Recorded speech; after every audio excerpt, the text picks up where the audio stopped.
Bonjour à toutes et à tous, bienvenue à ce direct live de l'orientation. Aujourd'hui, on va s'intéresser à la licence MIACH qui est dispensée au sein du FR 6 de l'Université Montpellier Paul Valéry et qui dépend du département mathématiques et informatiques appliquées. Cette formation pluridisciplinaire se prépare en 3 ans. Elle vous permettra d'étudier plusieurs matières scientifiques comme les mathématiques, l'informatique, les probabilités et statistiques, mais aussi de vous ouvrir sur d'autres disciplines comme les sciences cognitives, l'économie ou la gestion.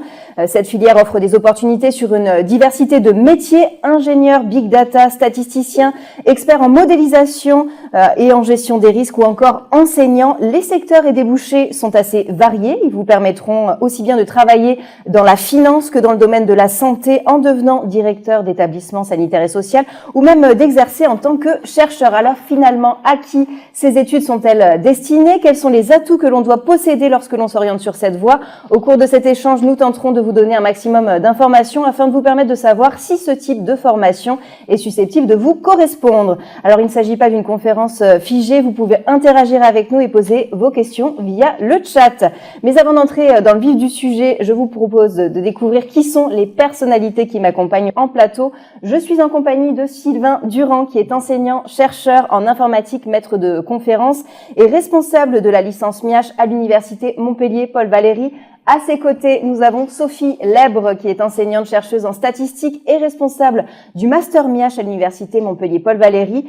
2 étudiants actuellement en formation sont également présents aujourd'hui. Il s'agit de Mélanie Gomis, qui a 21 ans, qui est en 3e année de licence MIACH. Et enfin, Sosten Medrid, qui a 22 ans et qui termine également le cycle puisqu'il est lui aussi en licence 3. Bienvenue à tous les 4 et merci d'avoir accepté de témoigner. Je le disais rapidement en introduction, la licence MIACH, dont l'acronyme signifie littéralement mathématiques et informatique appliquée aux sciences humaines et sociales. C'est une licence qui conjugue agilité mentale et compétences techniques. C'est une formation dans laquelle les étudiants apprennent à utiliser des outils issus des mathématiques, de l'informatique et des statistiques qui leur permettront de traiter des données qui sont issues des sciences humaines et sociales. Alors concrètement, à qui s'adresse cette formation puisque vous acceptez différents profils, mais est-ce qu'il y a des prérequis pour intégrer cette filière? Par exemple, si on n'a pas opté pour des spécialités comme les mathématiques, les sciences de l'ingénieur ou le numérique lorsque l'on était au lycée, est-ce qu'il vaut mieux ne pas candidater chez vous, Sylvain Durand? Alors, il y a quand même un minimum de prérequis en mathématiques. Donc pour nous, disons que pour s'en sortir facilement en licence MIACH, ce qui est recommandé, c'est d'avoir un minimum maths complémentaire en terminale. En informatique, en fait, il n'y a pas suffisamment d'élèves qui choisissent la spécialité NSI pour qu'on puisse considérer que c'est un prérequis. Et donc en informatique, en fait, on reprend à 0. Donc c'est pas très grave de ne pas avoir fait d'informatique. Il faut évidemment avoir un goût pour ça, parce qu'il va y avoir de l'informatique, mais c'est pas un prérequis. Par contre, en maths, sans avoir fait de maths depuis la première, c'est quand même un petit peu compliqué. C'est un tiers quasiment de la formation, hein, c'est bien ça les mathématiques? Oui, alors en fait les mathématiques, on est dans une filière où les mathématiques sont des mathématiques appliquées. L'objectif des mathématiques qu'on enseigne en licence MIACH, c'est de pouvoir comprendre les outils statistiques qu'on va utiliser. C'est vraiment, voilà, on ne fait pas des mathématiques pour les mathématiques. Donc, par rapport à une licence de maths, voilà, on va aller beaucoup moins loin. Ceci étant, pour pouvoir comprendre les modèles statistiques un peu avancés, en particulier ceux qu'on va utiliser en master, il faut quand même un bagage en mathématiques suffisant. Et là, on ne peut pas se permettre de repartir à 0. Donc, on a dès la rentrée, en fait, un stage de pré-rentrée dans lequel il y a alors de la remise à niveau ou surtout, voilà, des éléments de mathématiques afin que les étudiants puissent juger dès le départ s'ils sont au niveau ou pas. Ceci étant, nous, les futurs étudiants peuvent le voir aussi, puisque dans les retours qu'on fait sur Parcoursup, on a la possibilité d'indiquer un oui-si, et en général, les étudiants qui sont admis avec un oui-si, c'est qu'on estime que en maths, ça risque d'être un petit peu compliqué. Donc c'est une alerte pour les étudiants. Voilà, si vous êtes accepté en MIACH mais avec ici, potentiellement ça risque d'être un peu compliqué. Et en même temps, les sciences humaines et sociales demandent des capacités d'analyse, de synthèse, d'avoir un minimum de vocabulaire. Du coup, est-ce qu'avoir un profil littéraire, ça peut aussi être un atout? Oui, alors dans les profils qui nous intéressent particulièrement, c'est justement les élèves qui associent les mathématiques et une discipline autre qu'une discipline de sciences dures, physique ou NSI. Ça, c'est des profils qui sont très intéressants. Pour nous, outre les compétences proprement dites liées à ces disciplines d'application, au SHS, ce qui nous intéresse, c'est l'ouverture d'esprit. C'est avoir des étudiants qui sont ouverts parce que justement, ils vont faire des maths, des stats, et puis il va falloir l'appliquer dans un domaine SHS. Donc ça, c'est des profils qui nous intéressent particulièrement. Puis il y a deux types de parcours. Il y a le parcours MIACH et le parcours MIACH-LAS. Oui, alors les LAS, c'est licence accès santé. Et donc, c'est une des filières possibles pour accéder aux études de santé, médecine, pharmacie, odonto et maïeutique. Et donc la licence MIACH propose un accès santé. Et donc la différence se fait principalement en première année, au premier semestre, dans laquelle les étudiants ont des UE de santé spécifiquement. Et sous réserve de validation des UE de santé, ils ont la possibilité de candidater au concours MMOP pour pouvoir intégrer une filière de santé. Donc c'est une option possible. À partir du deuxième semestre, le cursus est le même que pour les étudiants de la filière socle. Et donc c'est juste une opportunité supplémentaire voilà, pour le débouché. Chaque année, vous recevez environ 1000 candidatures pour seulement 120 places disponibles, en tout cas en licence 1. Sur quoi vont reposer justement vos critères de sélection? Alors nous, ce qu'on regarde, c'est les notes donc la moyenne générale, et on s'intéresse particulièrement aux notes de maths. Donc en gros, les points au-dessus de la moyenne en SPEMAT ou Math Expert sont bonifiés, et donc ça nous permet dans le classement de faire ressortir les étudiants voilà, qui ont un bon niveau en maths. Il y a aussi NSI qui est pris en compte, et puis de manière un peu moins importante, le niveau en français, et puis dans d'autres matières, voilà, type SHS. Il y a une lettre de motivation qui doit être également fournie avec un projet professionnel déjà. Alors il y a une lettre de motivation, mais que nous on utilise l'outil d'aide à la décision. Et donc pour une grosse partie des dossiers, en fait, c'est l'outil d'aide à la décision qui nous aide en fonction des coefficients qu'on a mis sur les différentes matières à faire le classement. Ceci étant, à dossier équivalent, là on va regarder la lettre. Et puis il y a quelques dossiers, de l'ordre de, je dirais, 15% à peu près des dossiers qui ne sont pas traités automatiquement, et pour lesquels là on va aller regarder le projet de l'étudiant pour voir si effectivement c'est bien ça qu'il veut faire et s'il est au bon endroit. On a de temps en temps effectivement des lettres de motivation où on se rend compte que le projet de l'étudiant, c'est pas de venir en MIACH en fait pour faire du génie logiciel ou quelque chose comme ça. Il y a beau y avoir le mot informatique dans la filière, c'est pas le bon endroit. Je me tourne maintenant justement vers Mélanie et Sostène. On va s'intéresser donc à votre parcours. Vous suivez les mêmes études, mais vous n'avez pas le même profil. Mélanie, je me tourne d'abord vers vous. Vous avez obtenu un bac scientifique avec mention bien orientée, section orientale chinois avec spécialité maths et physique-chimie. Après le lycée, vous optez pour le PAS, qui est le parcours d'accès spécifique santé, avant de finalement bifurquer vers la licence MIACH. Expliquez-nous justement cette trajectoire et ce qui vous a finalement conduit à suivre cette formation. En fait, quand j'ai fait PAS, j'avais jamais fait d'études de santé avant, c'était nouveau. Et c'était quand même quelque chose qui, je pensais, m'aurait plu. Mais une fois en PAS, je me suis aperçue que ça me plaisait pas du tout, que j'avais aucun plaisir à travailler. Et que, en fait, je prenais plus de plaisir à travailler ma mineure. Et donc, j'avais plus tendance à me tourner vers ma mineure, qui était du coup MIACH. Donc, mi-semestre de l'année des 2 semestres de PAS, je me suis dit que j'allais pas continuer la PAS et que je préférais recommencer avec la licence MIACH qui me plaisait plus. Sostène, votre parcours est un peu différent puisque vous avez obtenu un bac scientifique au Togo. Vous étiez plutôt bon élève puisque vous aviez 7 générale. Qu'est-ce qui vous a incité justement à venir poursuivre vos études en France et dans cette filière, dans ce domaine? C'est parce qu'au Togo, il n'y avait pas les mêmes, je dirais, le même cursus qu'ici. Par exemple, au Togo, il n'y avait pas des maths appliquées, par exemple. Du coup, il n'y avait que des maths assez dures, ou soit on donnait professeur à la fin, ou physique, mais il n'y avait pas vraiment de maths appliquées. Du coup, avec ma petite patience pour l'informatique, je me suis dit, je vais postuler par Campus France, et on m'a accepté ici. Oui, puisque vous n'êtes pas le seul étudiant étranger dans votre promo, vous êtes plusieurs à venir de différents pays Exactement. et être passé par cette plateforme. Comment ça marche, Campus France? C'est un peu comme Parcoursup?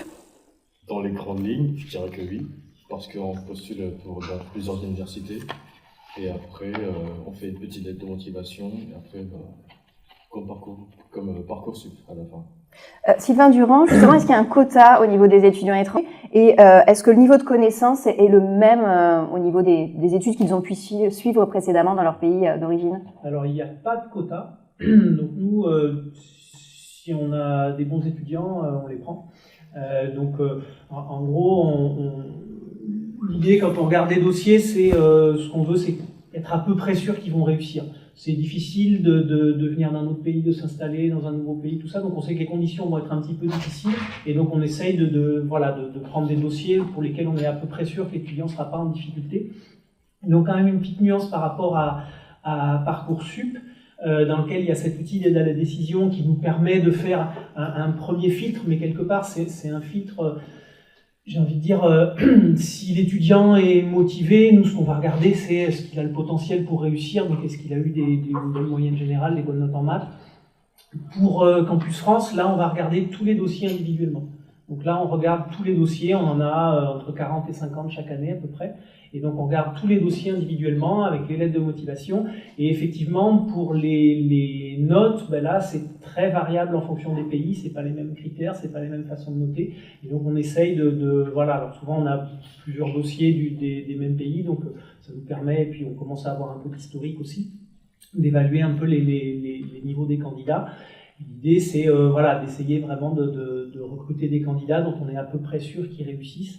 Et en général, on ne se trompe pas trop. On a un exemple ici, on a des très bons recrutements sur Campus France. Oui, il y en a qui viennent du Sénégal, c'est assez... Ouais, Bénin, on a pas mal de pays. Mélanie Sosten, on reviendra tout à l'heure sur votre expérience, mais j'aimerais qu'on s'attarde dans un premier temps sur le contenu pédagogique, puisque je l'ai dit rapidement en introduction, les étudiants auront à la fois des cours et des matières fondamentales et des disciplines d'application, mais concrètement, quelles vont être les matières enseignées durant la licence MIACH? Alors, en licence MIACH, on va distinguer, disons, 3 blocs. Il y a le bloc des matières fondamentales, dans lequel on va retrouver chaque semestre une UE de maths, une UE de statistiques, une UE d'informatique et une UE plus autour de la science des données. Donc comment on utilise tous ces outils pour traiter des données, produire de l'information à partir des données. Ça c'est le bloc des matières un peu fondamentales. Ensuite, on a les disciplines d'application. Donc c'est des mathématiques et informatiques appliquées aux sciences humaines et sociales.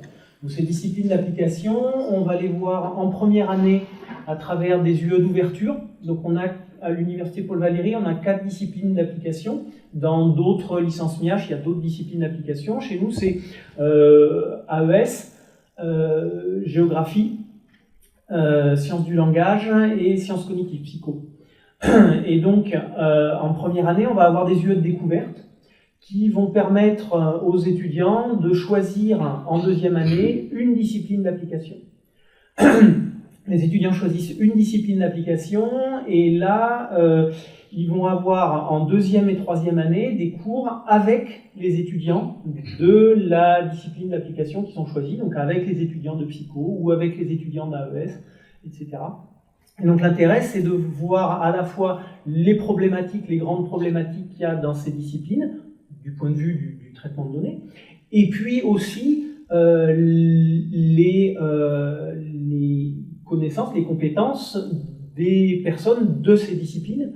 Le vocabulaire n'est pas nécessairement le même, les problématiques, les façons de réfléchir ne sont pas forcément les mêmes. Et donc pour nous, c'est important, quand on forme des futurs data scientists, d'être capable de s'adapter aux personnes qui nous amènent les problématiques. Donc, il y a ces disciplines d'application. Et puis, le dernier bloc, c'est les UE transverses qu'on retrouve dans toutes les licences à Paul Valéry. Donc, des UE des enseignements à choix. Donc là, il va y avoir, ça peut être sport, il y a de l'informatique, il y a des humanités numériques, il y a pas mal de choses. Et puis, les langues vivantes. L'anglais est obligatoire? Alors, l'anglais, il y a une langue vivante qui est obligatoire. qui a priori est au choix, mais on conseille plus que vivement à nos étudiants de choisir l'anglais parce que dans nos disciplines, c'est l'anglais qui est la langue utilisée, et en particulier en master, enfin Sophie pourra peut-être en parler. Là, ça devient impératif de savoir parler anglais, les docs sont en anglais, donc voilà, il faut absolument choisir l'anglais. Durant, vous le disiez, la première année, on pose les bases.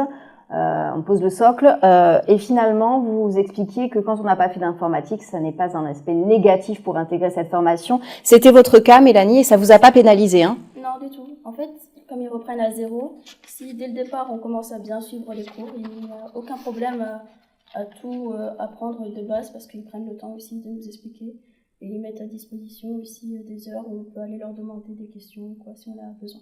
Quelle est la configuration entre les TD, les cours magistraux, les travaux en petits groupes? Qui souhaite répondre? Je dirais autant d'heures en TD que de cours, mais il faut beaucoup de travail personnel. Beaucoup. Parce qu'en termes de volume horaire, ça représente quoi une semaine type pour un étudiant qui arrive à la fac dans cette filière? En L1, je dirais plus ou moins une fourchette entre 26 avec les cours transversaux. Ça fait une fourchette entre 25 et 26-27 heures par semaine. Point crucial, en tout cas, c'est l'assiduité, parce qu'il n'y a pas non plus énormément d'heures de cours quand on compare justement avec le lycée.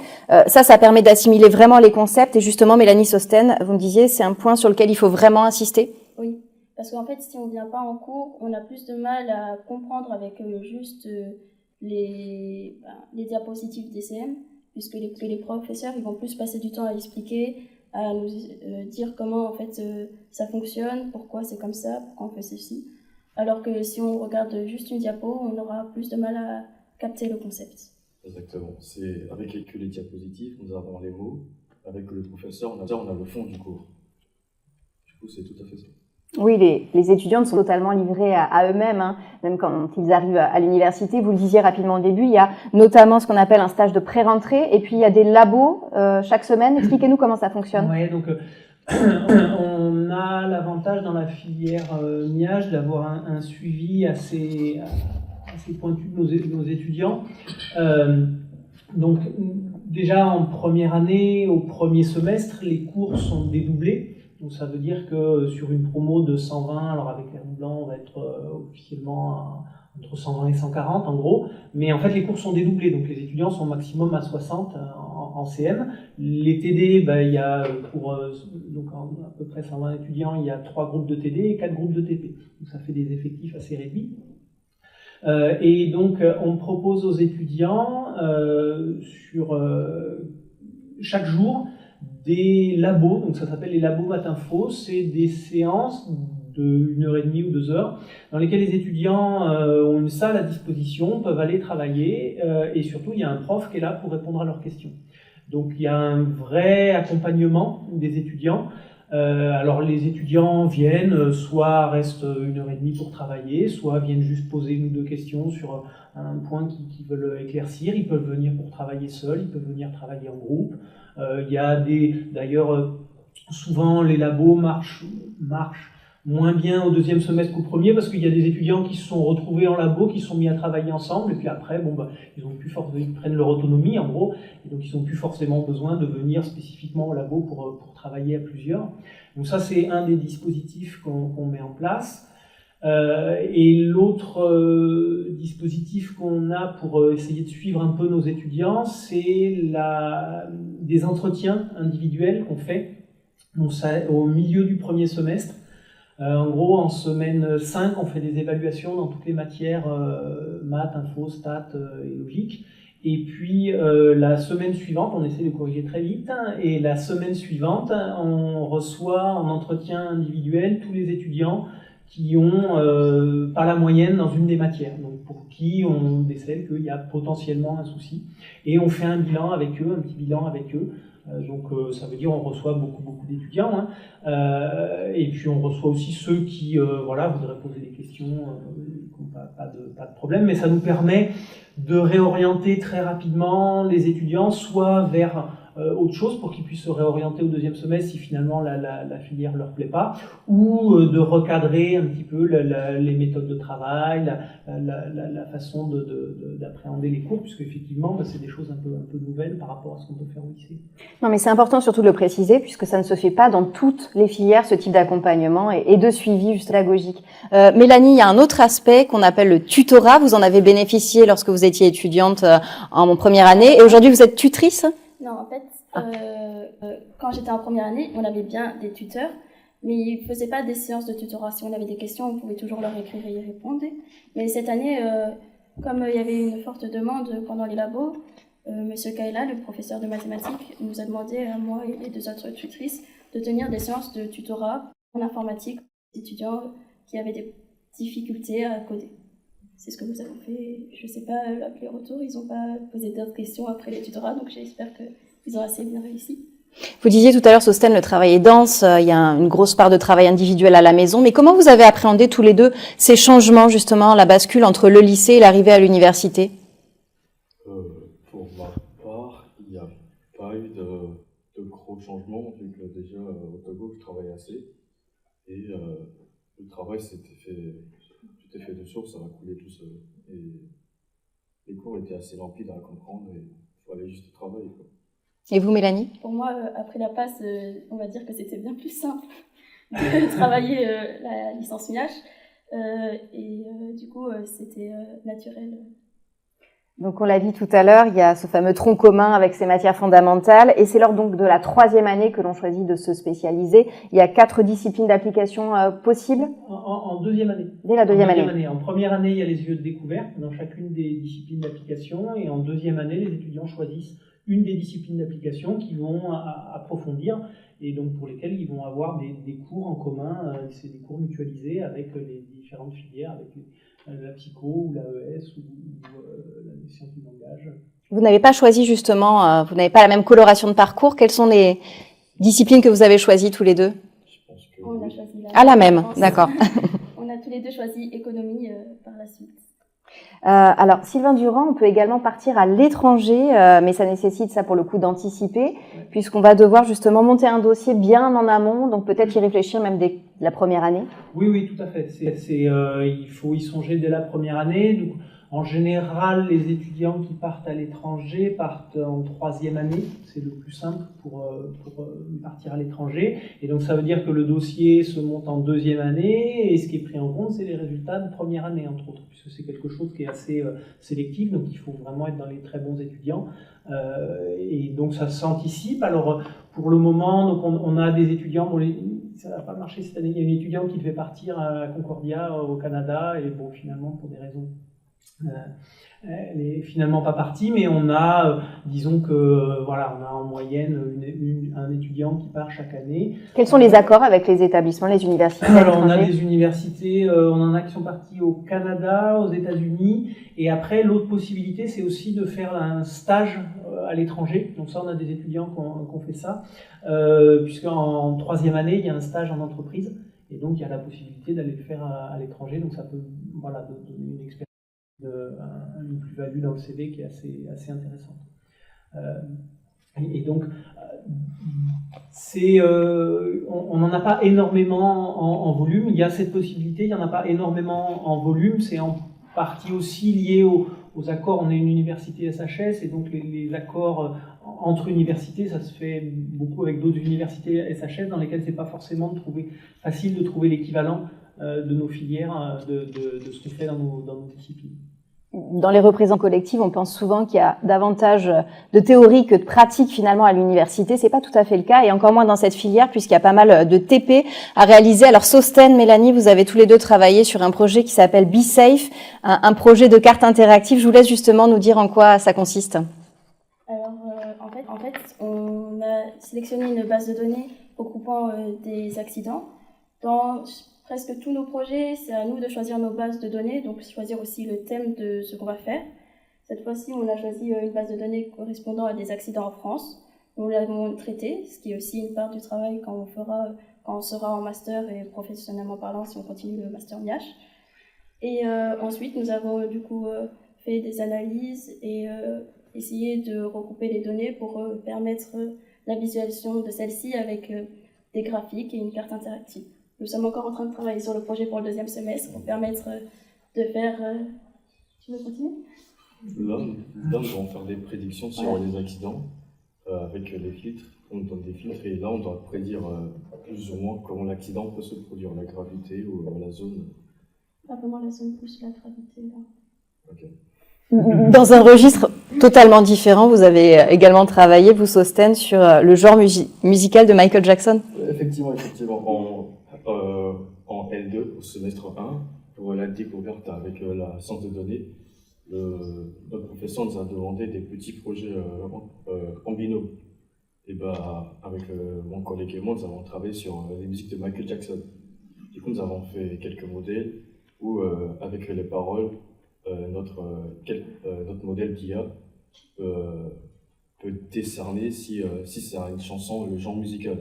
Par exemple, si c'est une chanson de Michael Jackson, elle est électronique, rap, il y en a très peu, une musique pop ou une musique dansante.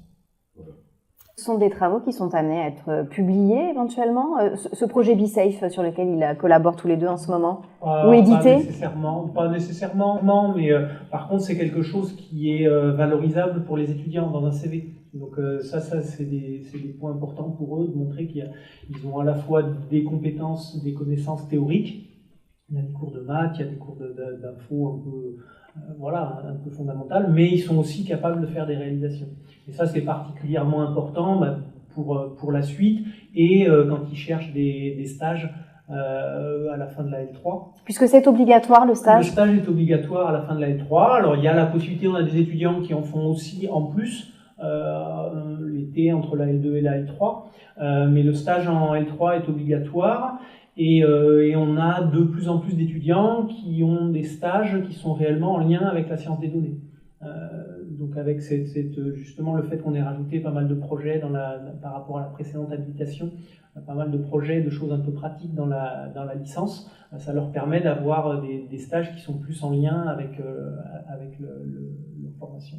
Et vous les accompagnez pour trouver un stage ? Vous avez une base de données partenaire éventuellement ou... Oui, alors c'est surtout ça. On a des contacts, on a nos gros pourvoyeurs de stages d'EL, nous en prend chaque année, ils sont contents de nos stagiaires, donc ils en reprennent chaque année. On a voilà, des contacts. On a aussi avec le master, où là, comme c'est en alternance, on a beaucoup de contacts avec les entreprises.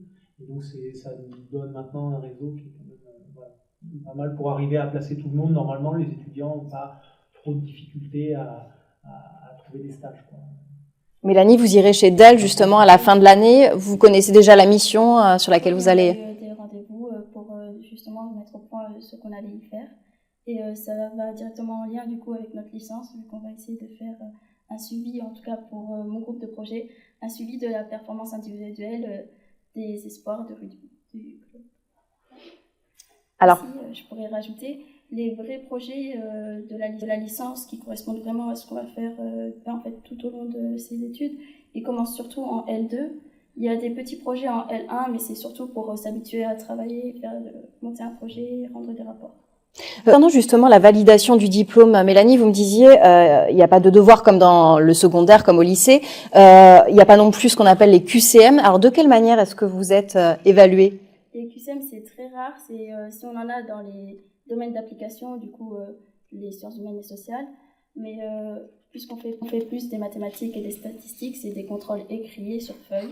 On appelle ça des partiels et on en a généralement 2 sur un semestre avant d'avoir une seconde évaluation si on a besoin de rattraper une note ou si on veut juste l'améliorer. Sylvain Durand, vous me disiez, pour le moment, il n'y a pas de matière éliminatoire, mais potentiellement, ça pourrait arriver. Ça pourrait venir, oui.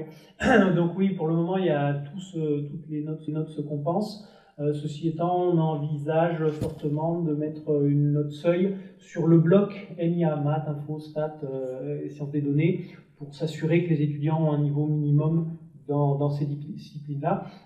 Les disciplines pouvant éventuellement se compenser parce que derrière, les profils et les poursuites d'études sont assez larges. Et donc, un étudiant qui s'en sortirait très bien en maths et un peu moins bien en info, voilà, il a un profil a pas toutes les compétences, mais c'est pas pour ça que voilà, il peut pas arriver à poursuivre dans certaines voies. Par contre, pour nous, voilà, être en dessous d'un certain seuil sur l'ensemble des matières MIA, du coup là, c'est compliqué. Et puis il y a une sorte de session de rattrapage. Alors c'est pas vraiment du rattrapage, mais en tout cas une sorte de deuxième chance ou d'encouragement. Une deuxième chance. Donc tous les étudiants ont la possibilité de passer 2 évaluations. Donc, il y a la première évaluation qui se fait au cours du semestre. Donc en général, nous, pour nos matières en contrôle continu, avec généralement au minimum deux évaluations, voire plus quand il y a des TP, des projets, etc. Et puis il y a la possibilité de passer une deuxième évaluation au cas où l'étudiant a eu un souci. Voilà. C'est pas un rattrapage parce que par rapport à un rattrapage, la différence c'est que tous les étudiants peuvent le passer. Donc c'est aussi possible pour un étudiant qui aurait eu 12 mais estime que tout au long de l'année il avait des meilleures notes que ça et qui pourrait améliorer sa note, il peut revenir passer la deuxième évaluation pour essayer d'améliorer.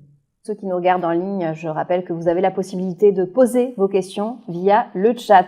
Alors à l'issue de la licence, il y a un grand nombre d'étudiants qui choisissent de poursuivre en master pour obtenir ce qu'on appelle un niveau Bac+5. Sophie Lèbre, vous êtes enseignante-chercheuse en statistique et responsable du master MIH à l'université Montpellier Paul Valéry. Un diplôme qui a moins de 10 ans puisqu'il a vu le jour en 2016 et il a une particularité, ce diplôme, puisqu'il doit s'effectuer obligatoirement en alternance. Alors justement, je vous laisse nous expliquer ce que ça implique. Tout à fait. Donc, on a vraiment insisté pour que ce master soit complètement ancré dans le milieu professionnel et maximiser les interactions avec les entreprises et les organismes publics. Donc, il s'agit pour les étudiants, au même moment pour leur candidature pour le master, de préparer une recherche de contrat d'alternance qui peut se faire sous différentes façons. Ce qui fait que les 2 années M1 et M2 vont être réalisées sur un rythme de 2 semaines à l'université et 2 semaines en contexte en immersion professionnelle. Donc ils doivent trouver une promesse d'embauche, mais ils peuvent quand même intégrer le master s'ils n'ont pas tout de suite signé avec un employeur? Oui, il y a un petit délai, on peut continuer à signer le contrat jusqu'à 2-3 mois après la date de rentrée. Le plus simple étant bien sûr d'avoir le contrat pour la rentrée. Et puis même, il y a une régularité, les entreprises maintenant sont assez habituées. Et les offres arrivent essentiellement à partir de mars-avril pour bien préparer sa rentrée. Dans quelles entreprises, justement, vos alternants sont généralement embauchés, puisqu'il y a aussi bien privé, public, collectivité territoriale? C'est assez diversifié. Oui, c'est tout à fait diversifié finalement, j'ai envie de dire partout où il y a de la donnée. Et aujourd'hui, c'est présent vraiment dans tous les secteurs. Donc il y a beaucoup de contrats naturellement dans tout ce qui est banque, assurance. Mais on en retrouve vraiment dans tous les domaines d'activité, y compris dans les organismes publics, que ce soit conseil départemental, à la région, en santé, au CHU. Il y a des entreprises dans le transport, donc SNCF, Airbus, beaucoup, mais également sur les grands groupes, il y a aussi Sanofi, tout ce qui est télécommunications, Orange, par exemple, on a eu plusieurs contrats. D'une manière générale, toute taille d'entreprise peut avoir ce besoin. Après, les missions vont être différentes. Dans une grande entreprise, on va intégrer un service de data analyse, data science.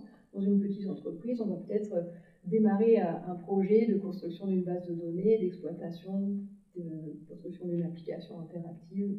Donc, on aura plus d'autonomie, on aura plus la visibilité sur la continuité du projet. Dans une grande entreprise, l'étudiant va être plus encadré et de façon spécifique ou intervenir sur un point précis pipeline. Quand on a un contrat d'alternance, on ne paye pas son inscription à l'université. C'est ça. Donc, non seulement on va avoir un salaire tout au long de l'année, et puis on est dispensé des droits d'inscription. Donc ça permet aussi, c'est un argument important pour pouvoir poursuivre ses études au-delà de l'A3. On a quand même un statut de salarié, ça signifie aussi avoir des obligations et des comptes à rendre à son employeur. Absolument. Donc on est lié par un contrat vis-à-vis de l'employeur. Il y a aussi un vis-à-vis du CFA pour les contrats d'apprentissage, puisque c'est aussi subventionné. Voilà. Et ce qui est important également, c'est que cette partie, ça fait entièrement partie de la formation, la partie professionnelle. Et chaque année, ou même chaque semestre, en fait, il y a une évaluation au travers soit d'un mémoire professionnel, soit d'une soutenance, où les étudiants vont pouvoir présenter leur niveau d'avancement, ce qu'ils ont appris, ce qui leur pose problème, et puis les projets pour la suite de leur contrat. Chaque master MIAGE, puisqu'il y en a plusieurs en France, a sa propre inclinaison. À l'université Montpellier Paul Valéry, vous avez opté pour les maths et l'informatique. Alors finalement, quelles seront les notions sur lesquelles les étudiants vont se former? Quel est ce socle de savoir? Alors on a vraiment construit la maquette du master pour donner un aperçu complet de tout le pipeline de l'analyse de données, depuis les données brutes, comme en parlait Mélanie tout à l'heure, c'est-à-dire récupérer les données, construire une base de données solide pour pouvoir l'exploiter. Et puis, à la suite de ça, on va avoir des premières analyses descriptives de données, des représentations visuelles, la possibilité d'avoir une petite application, une application interactive pour faire du suivi, de l'aide à la décision, ce qui est très, très utile. Et puis, au-delà de ça, on va développer, aller plus loin dans tout ce qui est mathématiques, statistiques, optimisation, intelligence artificielle pour là développer des modèles de prévision spécifiques à des types de données. Donc on a des cours dédiés pour des données textuelles, des données spatiales, des images, des données sous forme de réseaux sociaux, des données temporelles.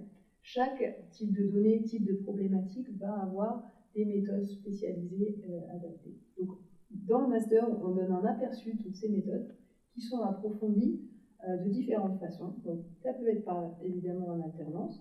On apprend aussi des compétences métiers, travail en groupe, réunion, etc.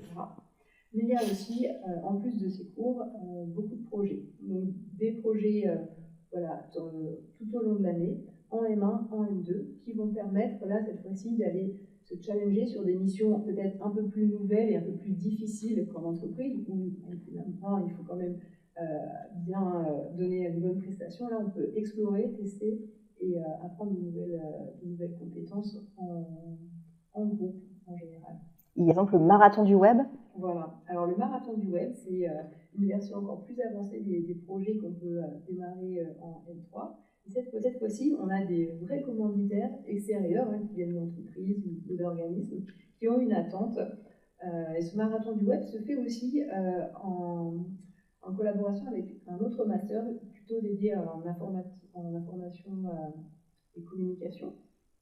C'est-à-dire qu'il y a aussi un enjeu de développer une vidéo qui va faire la promotion du projet, développer une communication. Et l'idée pour les étudiants, c'est de réussir, même au sein de l'université, à développer le vocabulaire, être capable de présenter leurs travaux et à s'allier sur le vocabulaire avec des étudiants non spécialistes justement des mathématiques et de l'informatique. C'est vraiment un enjeu quand on veut faire de l'analyse de données, c'est d'être capable déjà d'avoir cette curiosité, cette ouverture qui est développée justement dans la licence MIAGE également, pour bien s'approprier, comprendre le domaine d'application, les problématiques métiers, et ensuite pour être capable d'expliquer l'intérêt de ces méthodes, l'usage, comment analyser et utiliser les différents graphiques. Donc, il y a un vrai enjeu de communication. On parlait tout à l'heure de l'apprentissage de l'anglais. Là encore, il est obligatoire. Il y a même une semaine qui est dédiée à la communication de la data. Oui, alors c'est le format que nous avons choisi en M1 et en M2. C'est une semaine quasi immersive, enfin pour la partie université. Une semaine dédiée où il y a une demi-journée d'anglais et avec le même enseignant qui connaît bien l'information, qui est spécialisé dans cette approche data. Et alors en M1, l'objectif de cette semaine, c'est de faire une présentation du projet en groupe de M1 en anglais, avec questions en anglais de la part des enseignants, etc. Et en M2, il y a aussi une semaine dédiée, elle est plus orientée, comme ça c'est pour le M2, vers la gestion de réunions, la gestion de réunions en visio, parce que c'est ce qui peut arriver assez fréquemment en entreprise, et également entretien en anglais, des choses comme ça, vraiment vers l'insertion professionnelle. Le secteur de la big data est très porteur et ce qu'on nomme les data scientists sont particulièrement demandés sur le marché, notamment pour leur vision transversale sur les données. Alors c'est ce type de futur professionnel que vous formez, ce que vous disiez, Sophie Lèbre, mais peut-être que ça peut paraître abstrait aussi pour ceux qui nous écoutent. Est-ce que vous pourriez nous dire finalement ce qu'est un data scientist ou un data analyst ? Est-ce que vous parlez de la différence entre les deux ou plutôt expliquer déjà les compétences, qu'est-ce qui se cache derrière cette terminologie finalement? L'enjeu, ça va être réellement d'extraire de l'information. Donc, Quand on a dit ça, c'est très vaste, mais finalement, résumer des données. Donc, quand les données, c'est souvent un tableau de chiffres. Même si on est mathématicien, on n'interprète pas directement un tableau de chiffres. Par contre, on peut faire un petit résumé, montrer des courbes qui évoluent, regarder des liens entre différentes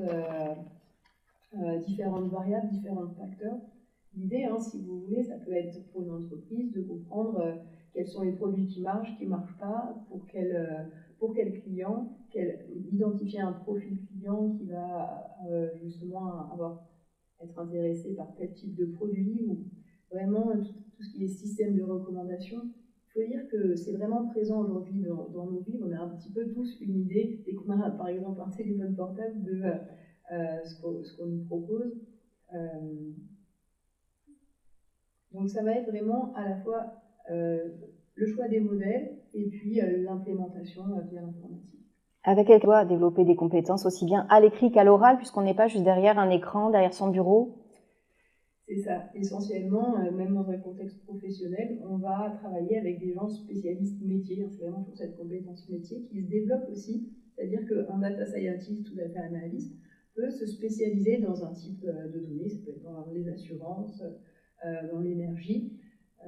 Et plus on comprend, on est capable de s'approprier le domaine de l'application et qu'on est capable d'expliquer avec des mots simples les méthodes, mieux ça marche, et on va pouvoir aussi développer de meilleurs modèles.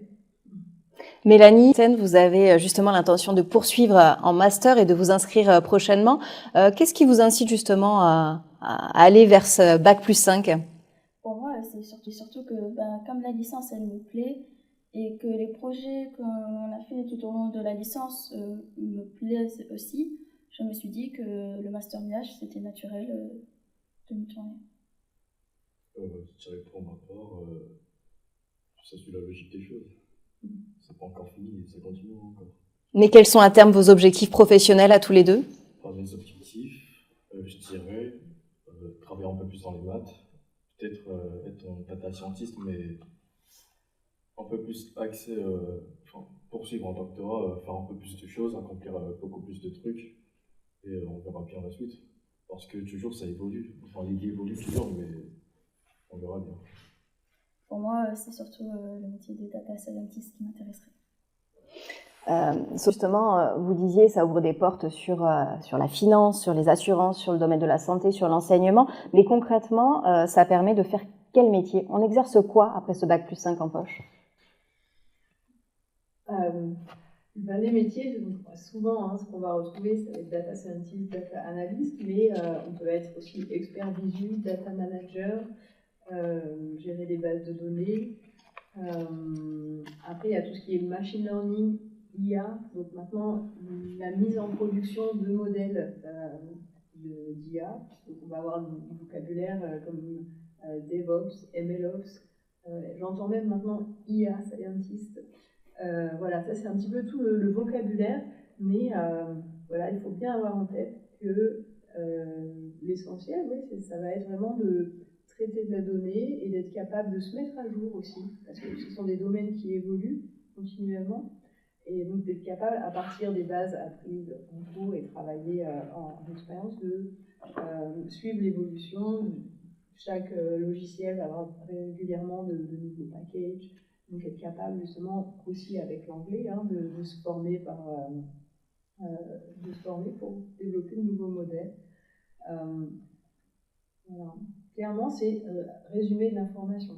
C'est construire des sortes de lunettes. On ne peut pas traiter la donnée directement, notre cerveau ne permet pas de faire ça. Par contre, on va donner des graphiques qui vont permettre une synthèse qui va permettre ensuite de prendre des décisions. Sylvain Durand, on a du master MIAGE, mais on peut aussi passer des concours pour intégrer des écoles d'ingénieurs, des écoles de commerce ou bifurquer vers l'enseignement à l'issue de votre licence. Oui, alors concernant l'enseignement, on a un parcours qui prépare au métier de l'enseignement primaire. Donc ça, c'est un petit peu anecdotique, ça concerne très peu d'étudiants, c'est pas la voie principale, mais c'est une possibilité aussi, parce puisqu'on a une licence qui est pluridisciplinaire avec des étudiants qui sont en général assez ouverts, et donc il y a voilà, cette possibilité. Ensuite, au niveau des débouchés, à l'issue de la licence, on a donc principalement, la majorité c'est le master MIACH et le nôtre. On a des étudiants qui vont en master MIACH ou autour de la science des données, mais dans d'autres universités, justement parce que voilà, ils veulent se spécialiser sur un point un peu plus précis, soit sur la récolte ou le stockage, ou plus sur les aspects statistiques. Et donc là, voilà, ils vont viser d'autres master MIACH. Et puis ensuite, selon la discipline d'application, il y a des opportunités là pour continuer dans des masters liés à ces disciplines d'application. Et donc on a régulièrement des étudiants qui poursuivent en master de géomatique, pour ceux qui ont pris l'option géographie, en école de commerce ou d'actuariat pour travailler dans les assurances, pour ceux qui ont pris économie des administrations. Et donc il y a voilà, ça laisse quand même beaucoup de possibilités à l'issue de la licence. C'est pas une licence tubulaire, il y a pas mal d'opportunités après. Et donc là, en gros, en licence 3, on a entre 40 et 50 étudiants. Sur ces 40-50 étudiants, il y en a, disons, donc je parle sous contrôle de la responsable du master, il y en a entre 15 et 25 qui vont continuer en master MIACH. Disons 3 ou 4 qui vont continuer dans des masters à l'université, donc géomatique, on en a eu en sciences du langage, on en a eu en psycho. Et puis après les autres, donc là j'ai regardé l'enquête 22 sur la promo 22-23. Sur les 17 répondants, il y en a 75%. Un peu plus de 75% qui ont continué en master, dans d'autres masters, donc en général liés à la donnée. Donc ça peut être master, ça peut être, il y en a quelques-uns qui sont partis aussi en école d'ingénieur. Parce que en sciences des données, le titre d'ingénieur a pas, voilà, il n'y a pas besoin du titre d'ingénieur pour être data scientist ou ingénieur en sciences des données. On ne prétend pas concurrencer les grandes écoles polytechniques ou centrales. Voilà, il n'y a pas d'ambiguïté par rapport à ça. Mais il n'y a pas besoin du titre d'ingénieur. Voilà, il vaut largement mieux un très bon master universitaire qu'une mauvaise école d'ingénieur. Et pour ceux qui ne souhaiteraient pas prolonger leurs études, est-ce qu'il est possible, à l'issue de la licence, d'intégrer le marché du travail ? Alors, on n'en a pas beaucoup parce que, entre autres, les métiers sont plus valorisés à Bac+5, et comme c'est pas très difficile de trouver un master à l'issue de la licence, la plupart de nos étudiants continuent. Là, dans l'enquête qu'il y avait eu, il y a 2 étudiants, je crois, sur les étudiants ayant répondu à l'enquête, qui s'étaient retournés, qui avaient travaillé directement après la licence. Mais c'est pas la vocation première de la licence, c'est pas une licence pro. J'imagine que c'est compliqué de donner une estimation de salaire, puisque la rémunération va dépendre du type de métier qu'on va exercer. Et ça fait partie justement des interrogations de ceux qui nous regardent en ligne. Ah oui, ça va être compliqué. Est-ce que vous avez en prenant un métier type par exemple, et voilà, quand la personne rentre sur le marché du travail après son diplôme, comment elle peut évoluer, quel est le salaire de base quand elle démarre? C'est vraiment des données que nous n'avons pas. En revanche, il y a déjà des différences de salaire chez les alternants. C'est-à-dire que quand on est alternant, il y a un minimum qui est défini, mais certaines entreprises, dans certains domaines, vont pouvoir proposer un salaire plus élevé. Donc j'entends déjà entre les étudiants, il y a cette petite compétition des salaires, et selon les domaines d'activité, il peut y avoir des variations importantes. Et à vrai dire, j'imagine que ça se reporte assez naturellement pour le premier contrat. C'est-à-dire qu'il y a des domaines où les salaires sont globalement plus élevés que d'autres. Donc finalement, ça va entrer en ligne de compte. C'est important, c'est vrai, hein, notamment pour négocier la première embauche. Et c'est des questions qui reviennent, mais ça reste un sujet assez tabou en France. On n'a pas de données là-dessus. Ah, parce que la question que posait Manon était sur la data analyse, justement. La data analyse, oui. Alors, ce qui est vrai, ce que je peux dire, c'est que Les étudiants donc, en alternance, au bout de 2 ans, ont déjà une expérience et puis ont développé un réseau professionnel. Il n'est pas rare qu'ils aient une proposition d'embauche à la suite du contrat par leur employeur. Et on voit régulièrement des étudiants qui ont plusieurs propositions et donc qui vont pouvoir choisir la mission qui l'intéresse le plus, le lieu ou le salaire évidemment qui le motive. Voilà. Je ne peux pas donner d'informations de salaire. Ce qu'on peut dire, c'est que souvent, donc on fait les soutenances de fin de M2 à la fin du mois d'août, juste avant la rentrée. Il y a une grande partie des étudiants, peut-être un tiers, qui ont déjà une promesse d'embauche à ce moment-là. Ils ne sont pas encore diplômés et ont déjà une promesse d'embauche. Pour les autres, ça va suivre. Parfois, il y a une petite prolongation de contrat pour terminer les missions d'alternance et donc le projet se construit à la suite. Mais il y a vraiment une embauche très très rapide du fait que c'est un domaine qui actuellement est utilisé dans tous les secteurs donc, de l'offre d'emploi, du fait qu'on met à profit cette expérience pro des 2 années qui facilite clairement l'insertion. Ils sont embauchés à l'issue justement de leur contrat pro, généralement, ces jeunes? Il y a souvent des propositions, ça va dépendre des domaines, chaque entreprise va avoir sa politique. Parfois, il y a aussi une rotation des alternants sur 2 ans et un chevauchement pour une transmission. Ça dépend vraiment des domaines d'activité. Et dans les grandes entreprises, c'est plus facile de se faire embaucher parce que les moyens le permettent peut-être davantage. Mais il y a aussi des propositions qui ne sont pas honorées par les étudiants qui préfèrent, qui ont d'autres propositions qui les motivent davantage. C'est vraiment pas un souci de tous nos anciens, l'emploi, c'est pas une difficulté. Alors parfois on peut être amené à bouger si on est motivé par des missions spécifiques, donc changer de ville, changer de région. Mais tous nos étudiants trouvent. Il y a aussi des étudiants qui choisissent à l'issue du diplôme de partir à l'étranger en VIE. Donc ça leur permet aussi de compléter leur expérience. Et voilà, donc chacun choisit un petit peu son parcours, mais on a vraiment le retour des étudiants qui choisissent ce qu'ils veulent faire à la suite du diplôme. Si vous souhaitez obtenir des informations chiffrées sur les salaires, il y a plusieurs articles qu'on trouve notamment sur Internet. Il y a le ministère du Travail qui publie aussi des données. Et par exemple, moi j'avais trouvé qu'un chargé d'études statistiques qui était l'un des postes accessibles après ce diplôme pouvait espérer gagner entre 2000 et 2500 euros bruts par mois. Ça, c'est en début de carrière. Et après, ça se négocie facilement à la hausse au fur et à mesure. Alors que ce soit en licence ou en master, c'est une filière qui semble assez mixte. Mais en termes d'effectifs, justement, quel est le ratio filles-garçons? La licence, dans un premier temps. En licence, on a à peu près 40% de filles, ce qui est plutôt important. À l'université Paul Valéry, on est plutôt dans une filière où il y a beaucoup de garçons, mais pour une filière axée sur les mathématiques et l'informatique, on a beaucoup de filles, et les filles réussissent plutôt bien. Puisque ça fait 2 ans de suite, là, les 2 dernières promos en L1, les 5 meilleures de la promotion, c'était des filles. Donc a priori, elles s'en sortent plutôt bien. Et en master? En master, ça se réduit un petit peu, on est plutôt...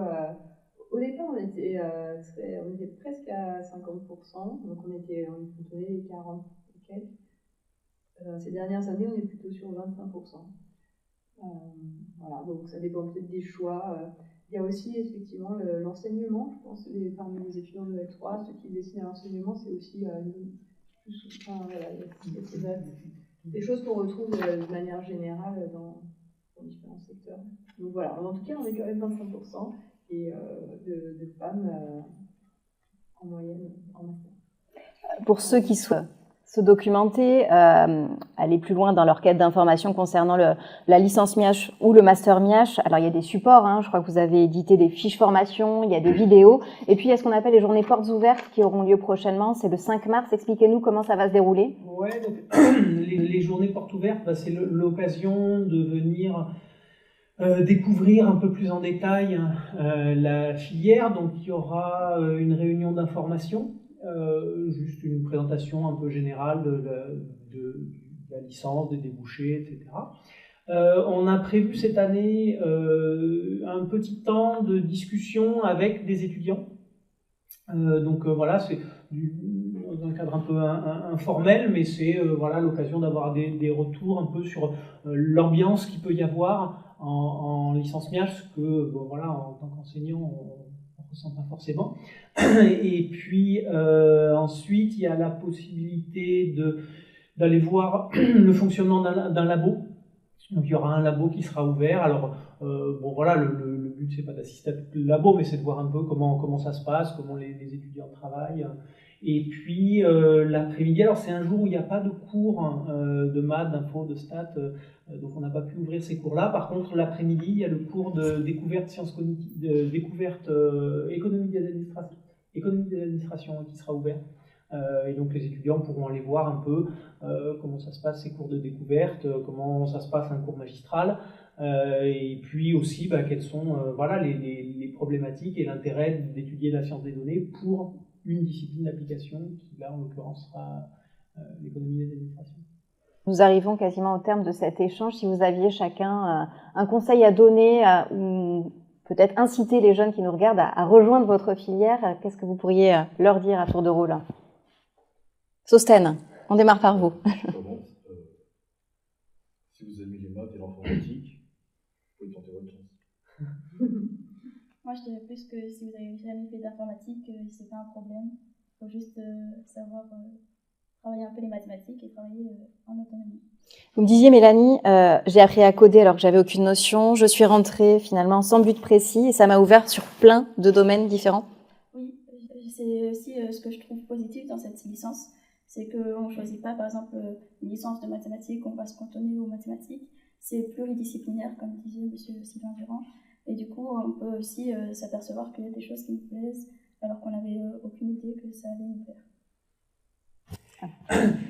Oui, moi je conseillerais aux élèves et donc futurs étudiants de bien se renseigner.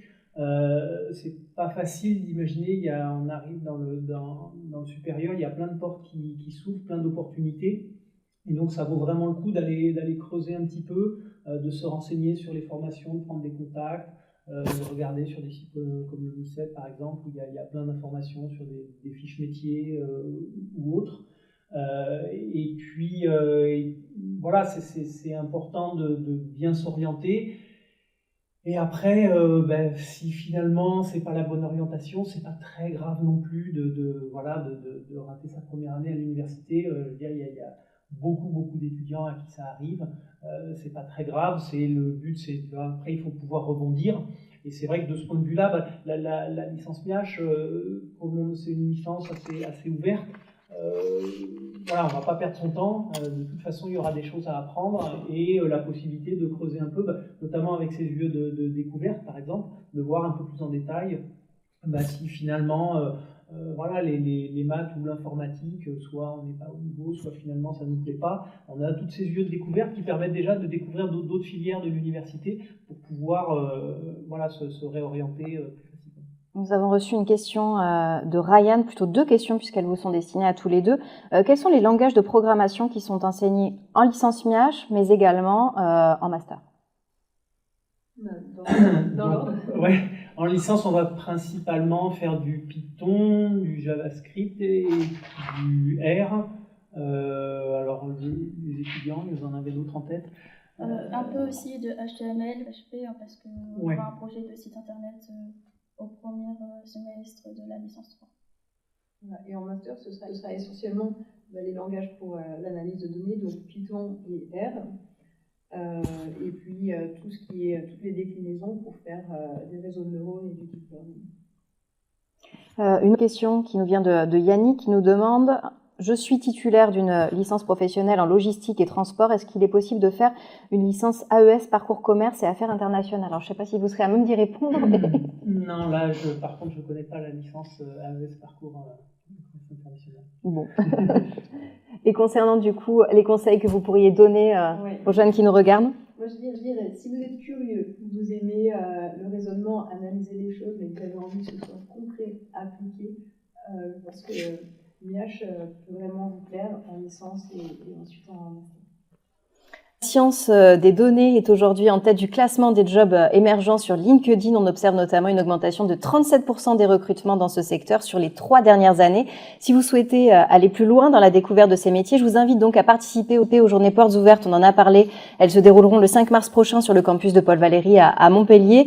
N'hésitez pas également à vous rendre sur le site de l'université pour obtenir des informations sur les différentes filières. Quoi qu'il en soit, il vous reste encore un peu de temps pour finaliser votre projet d'orientation, puisque concernant les modalités sur Parcoursup, les dates clés à retenir sont les suivantes. Vous avez jusqu'au 13 mars pour vous inscrire et formuler vos vœux. La date butoir pour compléter votre dossier est quant à elle fixée au 2 avril prochain. Ça, c'est pour le calendrier. Enfin, si vous souhaitez revoir ces échanges, puisqu'on a dit pas mal de choses au cours de cette table ronde, sachez que ce direct live de l'orientation consacré à la licence MIAGE sera accessible en ligne via la chaîne YouTube de la plateforme Compass. Merci à tous les 4 pour vos témoignages. Merci à ceux qui nous ont suivis en ligne et à ceux qui ont posé des questions. Bon courage à toutes et à tous dans vos démarches d'orientation.